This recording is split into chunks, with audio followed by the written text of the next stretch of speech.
Okay guys, quick disclaimer. This entire profile was recorded before the coordinated effort ban and the Kirishima erratas were announced, so I'm throwing this in post. This was all recorded before that, and so technically this profile is now essentially completely irrelevant and outdated because it is all about that. But I wanted to still completely edit and uploaded it for like my personal reasons for cataloging, and I think it's still interesting and fun to talk about how things were before then, before we usher into the brand new, beautiful, amazing era of none of this and balance this. Good job, Jasco. Cheers and enjoy the deck profile, guys. What's up, you guys? Welcome to another Alliteration Gaming deck profile. Today we're going to be going over the problem child himself, Eijro Kirishima, for the second time. This will be his second appearance as far as deck profiles go on this channel, but this is very different this time. This is not going to be the good build like last time. This is going to be my iteration of the Void build, and this is also going to be the specific list that I piloted all the way to a top 4 finish in the first ever Provisional Showdown this past weekend, hosted by Carta Magica. So this is going to kind of be like a pseudo deck profile, pseudo tournament report. It's not going to be like super detailed report wise. It's going to be more of like a brief overview of like my thoughts and like why, because a lot of the deck itself is very much tailored to this tournament. So a lot of the changes and choices that I made were very much made for the mirror and anything else that I expected to go against. So it's going to be a bit of a little hybrid video. So interesting kind of like, I guess, path or so with Kirishima for me. When the set first came out, I was completely new to My Hero, and I just wanted to play my favorite character from Season 1, so I played Kirishima. I thought Apathetic and Super Regen spam looked cool, so I built him under Earth. I'm generally a very defensive player when it comes to card games, so I built him under Earth, and then the good build rose to prominence, the one that Shane and Tony both took to the Omaha 1K. I started playing that one in locals, realized it was even more of a menace, and that's also kind of when we realized like how strong Kirishima really was and how much of the our words now is the negative play experience that he caused for a lot of people. So I kind of chilled out with that deck at locals, focused on playing more fun stuff and especially on Mina. And then the Provisionals got announced, and I'm not a huge webcam fan, right? I am not really a big proprietor of the format. I just think it's a lot less personal, it's a lot less engaging. There's so many like little things you have to worry about. I just don't like it as much as going to a big event. It's not the fun social community experience that I like when it comes to big events. But I really wanted some Provisional promos, so I thought that I was, why not go ahead and toss my ring into the first Provisionals. Worst case scenario, I'll go X3 and drop and collect my 2 promos and call it a day, right? But I was like, well, I am going to, I might as well try. So I wanted to take Kirishima, of course, and then I kind of, a lot of the data recently has led towards the Void build being the strongest. It's definitely the one that I like the most, as it's kind of like, come out of the woodworks and evolved since it first started popping up. So I wanted to try a spin on the Void build for this Provisionals, and clearly it was a fairly good choice. I did a pretty good job, all things considered, and I got definitely a lot further than I thought I would. Especially on the lack of practice. Like I play tested the mirror maybe 10-15 games, not much more than that, and the deck as a whole definitely like less than 30-50 games, something between that probably. So I feel like I really wasn't as prepped as I could be. But regardless, Kirishima as a character is kind of strong enough to take you where you want to go no matter what. His back is very hard all day from carrying a lot of us. So anyway, that's kind of like what led me to the Void build, my experience as a whole, and then we're just going to kind of get into the deck profile from here on out. So our character is, of course, Eijro Kirishima. He's a 5/29 Earth Good Void. Enhance once per turn, build the top deck face down.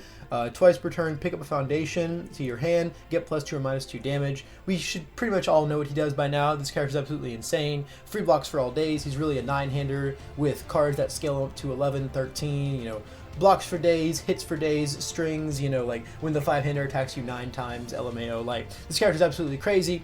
And I mean, if you have not experienced the craziness of Kirishima yet, I mean, God bless your soul, man. You're certainly much more fortunate than a lot of us. So anyway, that's our character. This isn't going to be like a super speed through because like it is a very different deck from the last time he was on the channel, but I will still definitely go over a lot of the cards in solid detail. So beginning with the attacks, the first attack is 4 copies of Hardened Chop. Hardened Chop is a very crazy card. Hardened Chop, it's a 5 diff with a 3 check, +2 mid block, breaker 1, 4 low for 5. Like, already this is beautiful. Pop a face down, build the top face down, and if it's blocked, your rival discards a card. This card's just so annoying. In the mirror match, it's really good because like you really want to prioritize the chip damage just as you go through the game and just kind of trying to play a better game plan than them. And this just kind of lets you sometimes get hits for free if they don't think they can afford the card loss. Kirishima can usually afford the card loss, but most decks in the game can't. So this is a very good annoying card. It's a really good opener. They just like don't really want to block this, especially if effort's on the field. So they really just don't want to block this in the slightest. So it's a really nice card, and you have a lot of ways to buff the damage as well, so it becomes even more annoying. Our next really strong Kirishima attack is 4 copies of Hardened Jab. This card's also really good. It's only a 4 diff with a 1 high block, 3 mid for 5, and it can pick up a face down foundation to build the top face down. So this and Chop kind of do the same thing, where like this is actually on a 4 diff and this is actually on a 3 diff, because if you have to commit if you've got to commit a face down for the cost of it, you actually just reset it by bringing the new one in. So that's kind of like what makes Kirishima's attack so potent. And then of course coordinated effort can break down the progressive of it as well.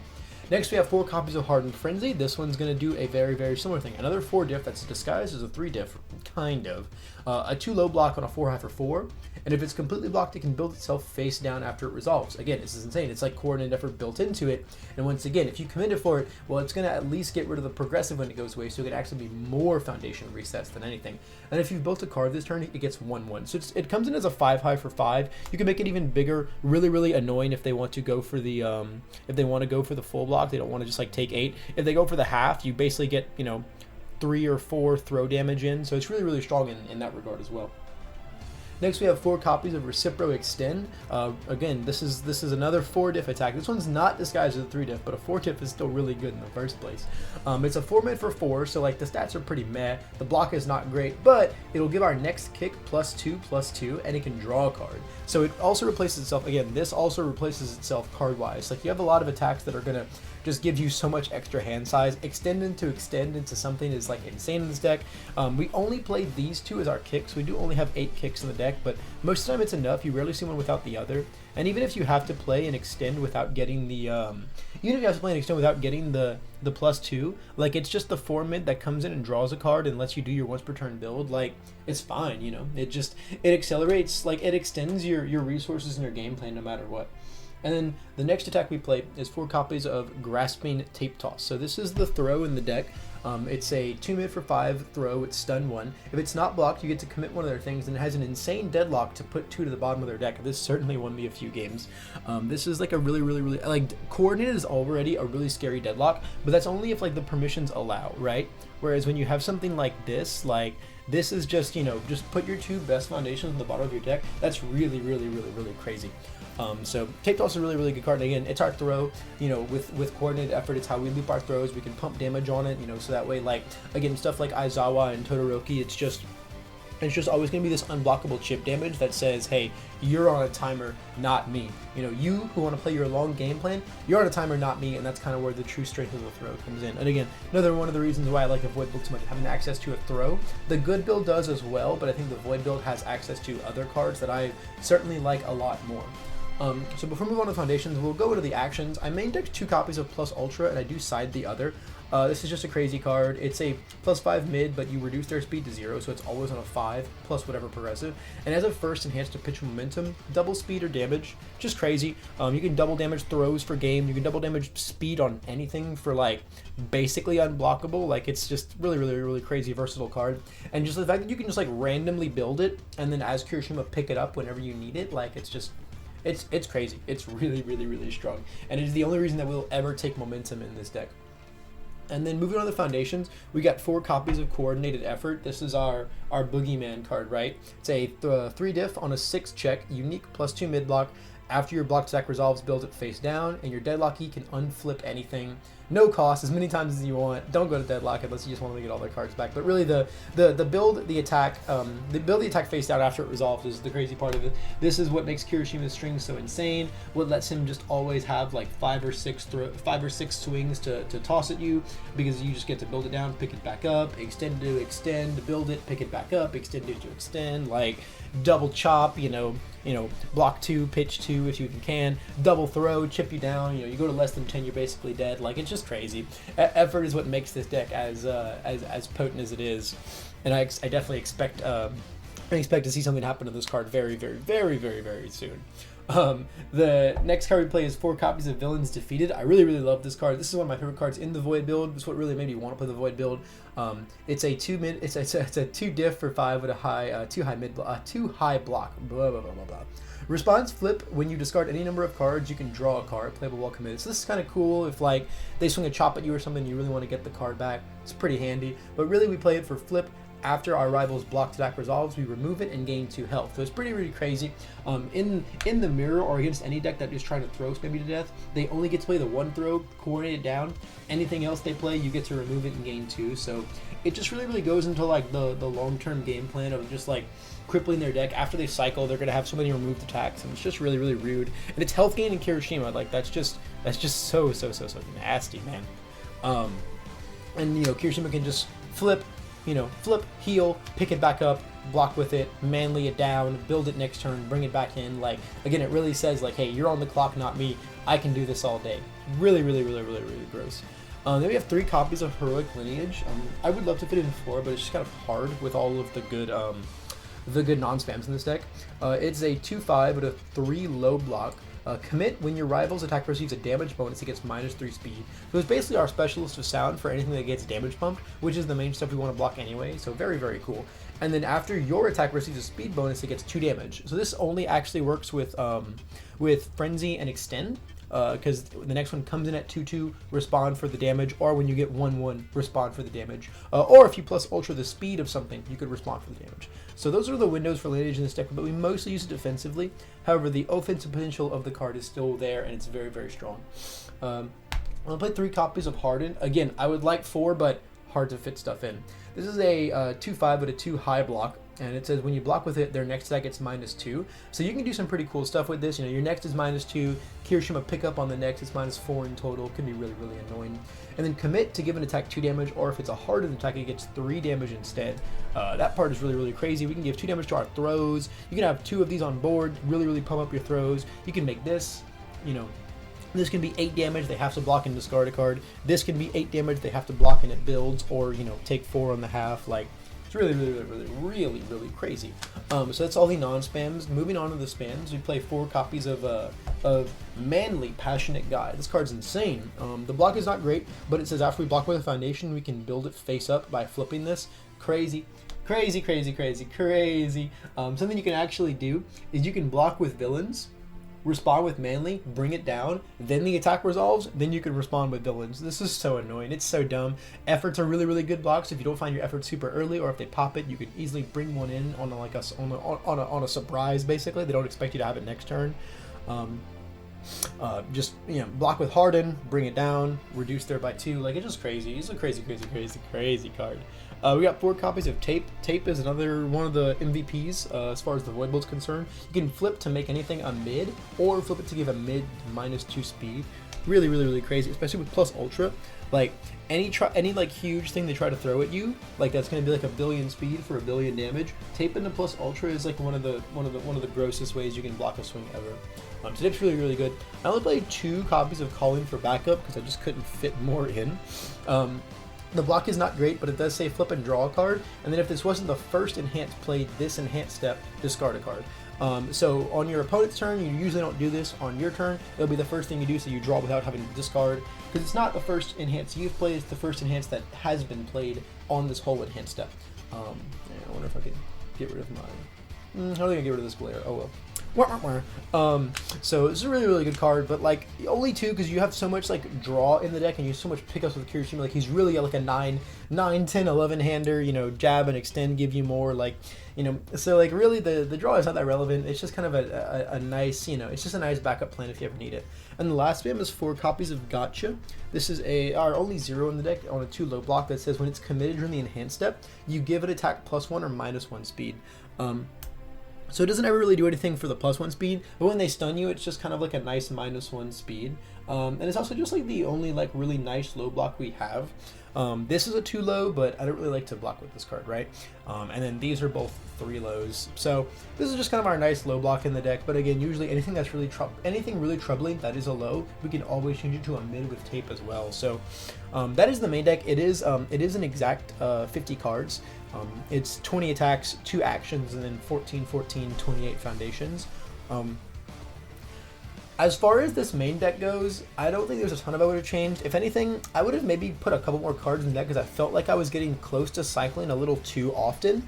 And I also feel like maybe I had too many, like, I know 20 attacks in a 50 card deck is on the upper end, so I would have maybe put some more foundations and or plus ultras into the deck to even out, because I really wouldn't want to play any of these at less than 4 copies. The main reasoning behind playing the 50 card deck is I wanted to just try and open coordinate it as much as possible because it's just that strong, right? So I don't know. It's hard to think about because, like, I did open coordinate quite a lot and it was nice, but also I checked bad quite a lot, and I mean I have a lot of attacks in my deck, so I can't really blame that too much on the RNG factor of it. And at the end of the day, I think more attacks in the deck might have been, or more cards in the deck to supplement the high attack count might have been the better way to go. I also did not main deck or side deck the tape swings, and that's just kind of based on the little experience I had with the mirror. I think the chipping them down forever with throws was just not the way to go, because like they're probably, if they're playing the Earth build, they have regens with heal infinitely. If they're playing the Void build, they have heal with villains infinitely.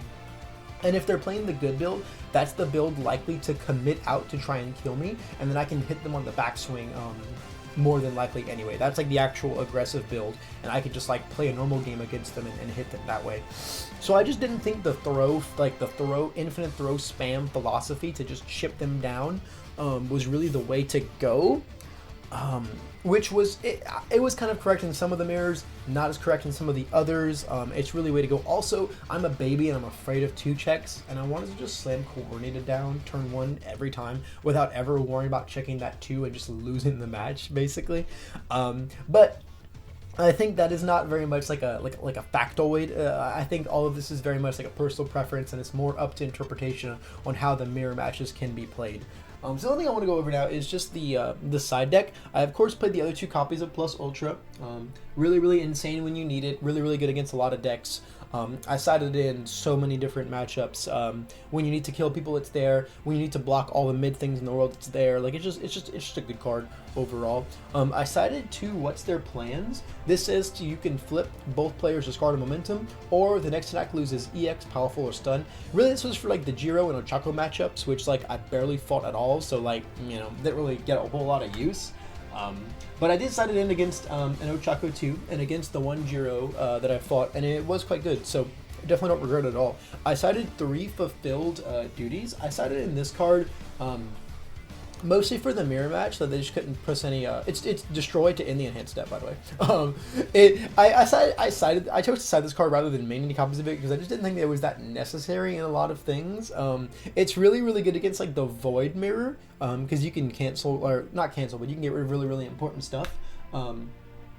But it was mostly just there for like the combo decks, the Jiros essentially, you know, just anything that wanted to like try and play a big game against me. And then I sided in 3 copies of Hardened Pummel. This was the only side that never came. So like this card is like not the greatest attack in the world. It's a 5 mid for 5 that lets you pitch momentum to build one from hand face down to give it 5 damage, and then they can't play action cards during the attack, which means they also can't block with action cards. So this is really for like the Aizawa matchups. And also anyone that's just running like a bunch of plus ultras I can see, you know, hey, let's get this in there, right? Or like evil gazes and stuff like that. And I just didn't fight Aizawa all day. The only time I fought the character Aizawa was in my top 8 Void mirror match. He sided into Aizawa game 2. But I didn't expect him to do that. I was thinking it might happen, but I didn't want to side these in. I didn't want to side these in just on the thought, because then if he didn't, these cards just kind of like sucked in my deck. But he did side into Aizawa, so, but I sadly didn't get a chance to use this, you know, because they want to block with a race like all the time, and this says you don't get to block with a race, so it's pretty cool. But if I were going to change the sideboard at all, I probably would put tape swings in. I'd probably put tape swings in over these. And then, I don't know, I'd like to have more What's Their Plans in there, because it is actually like really, really good in those matchups. But it's hard to fight for space over stuff like the fulfilled duties and the other plus ultras. However, if I increase the main deck count, I would probably be putting either like maybe plus ultras and fulfill duties into the main deck. Another thing I did not side, I did not side night watches and then erases. I know that's like a whole package you could do to have that online. I chose not to go that route because I wanted to just keep my sideboard more flexible for the other matchups. I didn't want to commit like the entire thing to siding night watches and erases, which I know that also lets you side Aizawa really well, but I didn't really want to side Aizawa, honestly. I was more confident in being able to play the mirror than trying to side into Aizawa for it, because I just don't have a lot of experience with Aizawa, and I think it was just a better idea to just try and play the Kirishima mirror itself in those instances, which again, when it did come up, I felt fine navigating the mirror matchup by myself. And there were like some notable games. I almost got thrashed by All Might True Form, the 6-check Palooza deck in top 16. That was a really close game. It did go to game 3. I think it was my only game 3 of the. It was my second game 3 of the entire tournament. My only other game 3 was my top 4 game against Chris Nixon. He was playing the good build, doing like the double coordinated effort with Earphone Jack in a turn Electric Boogaloo deck. That deck was really cool. That was insane. I was super unprepared. We did go to game 3. It was a very close round.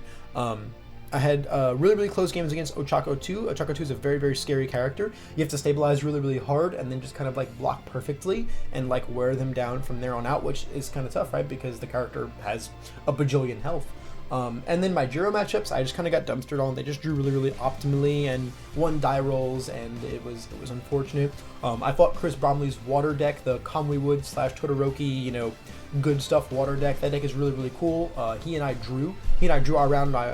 He won game 1, I won game 2. It was really close rounds overall. But ultimately, I had a huge blast playing this deck. I'm really glad that I played this deck. I like the Void build, I think, the best. And it was just a super fun tournament and a super fun event overall. I had a blast. The organization was amazing. All of my opponents were really stand up, really nice guys.